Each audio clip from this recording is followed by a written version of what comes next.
Boas de novo, a de cousas que teño que contarvos. Intentarei ser breve. Estes 4 anos foron os mellores da miña vida. Gradueime en Filoloxía Clásica, tamén en galega, hispánica e inglesa, e tamén en modernas. Perdoade, se hai xente que non me coñece, isto pode parecerlle raro. Deixádeme que me presente de novo.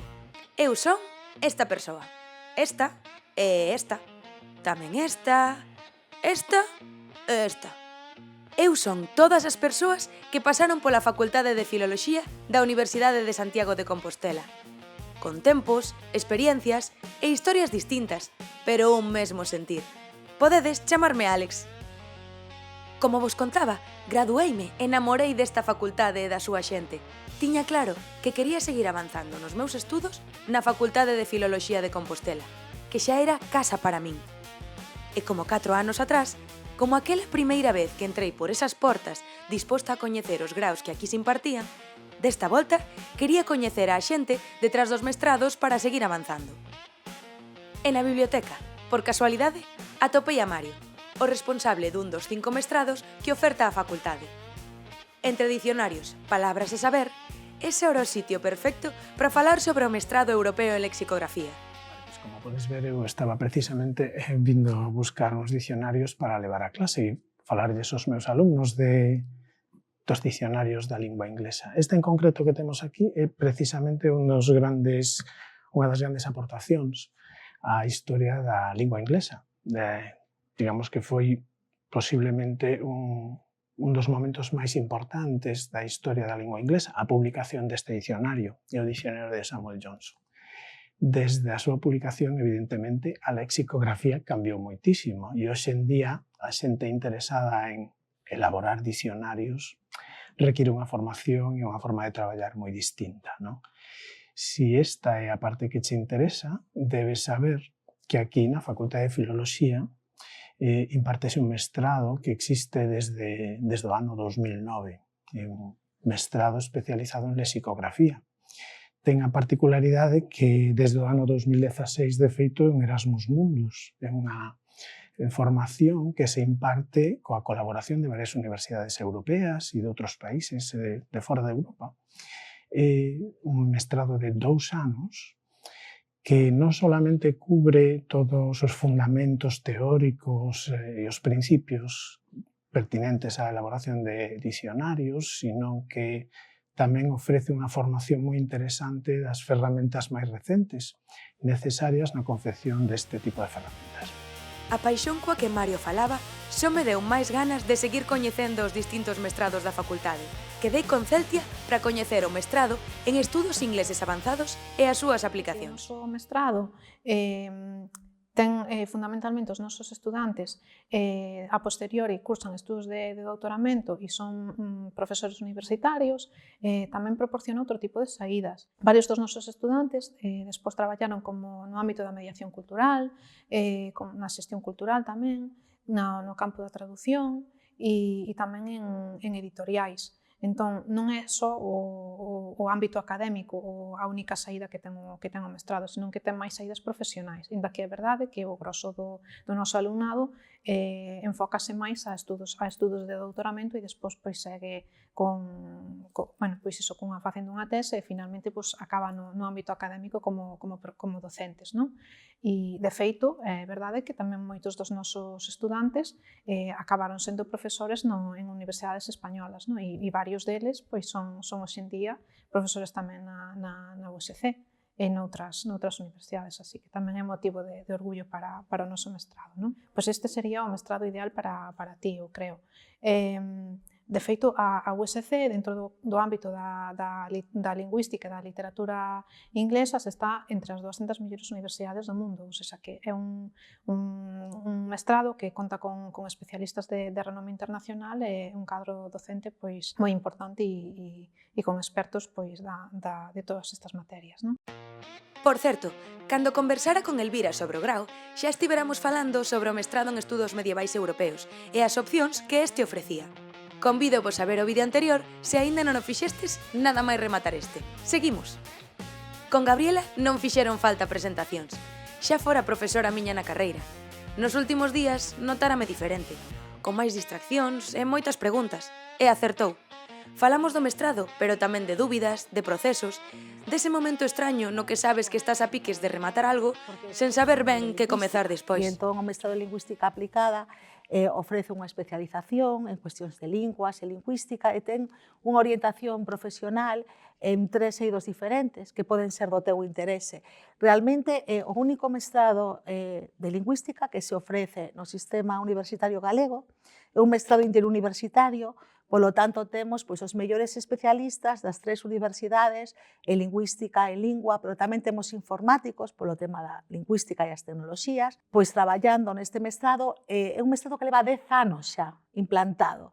E, polo tanto, xa ten un percorrido, sabemos como lles vai aos nosos egresados, temos feedback de que lles vai ben, e, ademais, é un mestrado que atrae bastante a xente de outras universidades do Estado español e mesmo de fora. De feito, sempre temos un perfil de estudantes internacional, non só estudantes autóctonos, sino que hai de moitos sitios.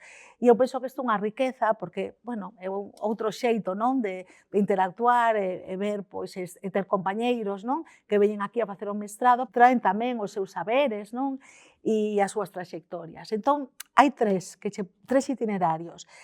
Podes pensar que a xente interesa máis. Hai un que está moi orientado á educación de linguas, pero non é o clásico. Tamén hai un módulo de lingua de xordos, tamén hai cuestións de psicolingüística.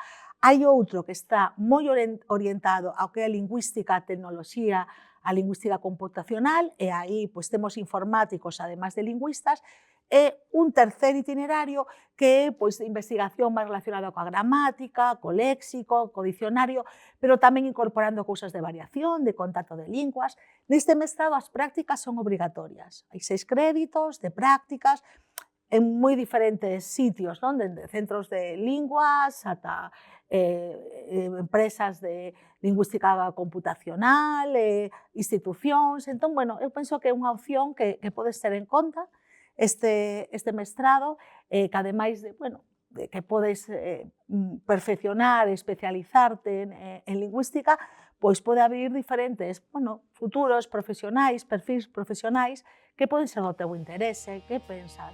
Gabriela comentoume que un alumno egresado estaba ese día na facultade, Pablo, e que sería moi interesante que falase con el. E xusto, á saída dunha clase, mentres falaba con 2 amigas, apareceu polo corredor. As conversas importantes adoitan empezar así, sen buscalas.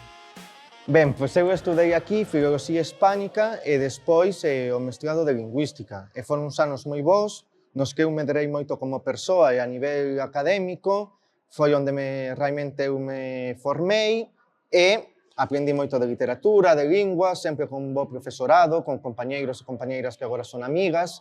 Entón, ademais de todo iso, esta facultade abriu unha porta a moitas saídas laborais. Eu agora son profesor, pero antes tamén traballei en edición, en xornalismo, porque a verdade é que temos unha formación bastante ampla e moi interesante. Sentín que, de algunha maneira, todas estábamos a escoitar algo que tamén nos pertencía.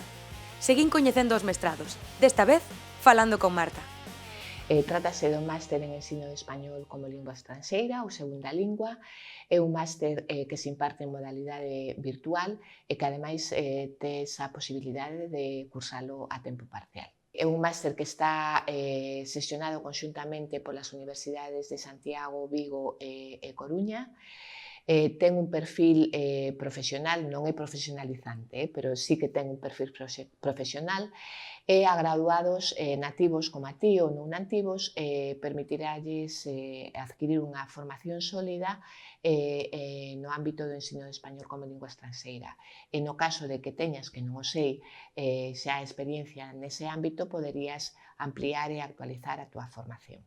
Por que estudar este máster? Vai permitirlle ao alumnado adquirir unha formación tanto teórica como práctica acorde coas investigacións máis recentes no ámbito do ensino de segundas linguas e linguas estranxeiras, prepararche para traballar nun ámbito educativo con unha demanda moi alta e poderás formarte para desenvolver profesionalmente diferentes tarefas no ámbito do ensino de español como lingua estranxeira por exemplo, como docente en diferentes contextos educativos, como formador de formadores, como persoal de editoriales especializadas en materiales de didáctica de español como lingua estranxeira ou incluso no ámbito da investigación da lingüística aplicada ao ensino de linguas.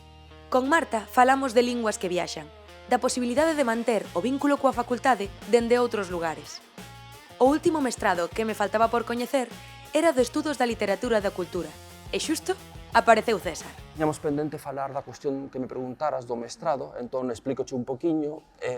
Hai dúas grandes clases de mestrados, os mestrados profesionalizantes e os mestrados de investigación. Este mestrado, o mestrado de Estudos da Literatura e da Cultura e de Investigación, por tanto, unha das súas posibilidades é continuar a seguinte fase, que sería a fase de investigación doutoral. Non necesariamente, porque ao rematar o mestrado podes xa comezar a traballar nun ámbito da cultura, vinculado con institucións literarias, pero obviamente pode continuarse coa investigación da tese doutoral.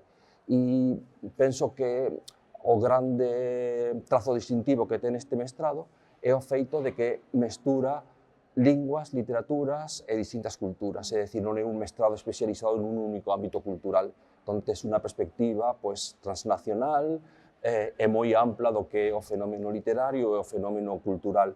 Pero, en calquera caso, penso que mellor que te explique eu, quen pode mellor dicirte do mestrado, a súa experiencia e tal, é unha persoa que xa o fixo. Entón, vou darte o número de Ismael, e se falas con el, penso que vai ser unha opinión moito mellor que a mí. Xa era noite, chovía. A facultade estaba case baleira, pero eu tiña claro que esa era a última conversa que necesitaba antes de decidirme por un mestrado ou outro. Ismael contoume como fora estudar aquí. Eu creo que estas cousas nacen de dentro, ninguén se mete a filoloxía por un tema que non sexa vocación. Eu creo que xa unha vez que pasaste 4 anos aquí voluntariamente e realmente aprendeches algo ou lle sacaches algún tipo de partido e atopaches aquilo que che gusta, sinto que o mestrado de Estudos da Literatura e da Cultura ten unha cousa que é o suficientemente amplo como para que te intereses de puntos de vista moi distintos, porque, aínda que teña aí a palabra literatura, ten aí a palabra tamén cultura, e, por tanto, é como super amplo. Sabes esta cousa que se di moitas veces da xente de filoloxía e de outras carreras tipo xornalismo, comunicación visual, non sei que fan TFGs e TFMs de movidas random, tipo pelis, videoxogos, Lady Gaga, estas movidas. Bueno, pois se te interesa todo eso, este é o mestrado. Creo que se te interesa eso, e tamén un pouco, eu recoñezo que foi un lugar onde aprendín moito a pensar críticamente, o sea, a analizar a realidade, un pouco a sentar un punto de vista sobre as cousas, non sei, o sea, eu entendo que igual é un mestrado que hai que facer máis que coa vocación de pensar no que ven despois, pensar desde que lugar fai que despois mires as cousas. Mentres o escoitaba, entendín que non se trata só de escoller un mestrado. Trátase de decidir cara a onde seguir medrando. Non sei aínda que camiño tomar, pero sigo tendo a certeza de que quero continuar nun lugar onde as linguas e a literatura se viven desde a inquedanza, a creatividade e o compromiso. Quero seguir formando parte da historia da Facultade de Filoloxía.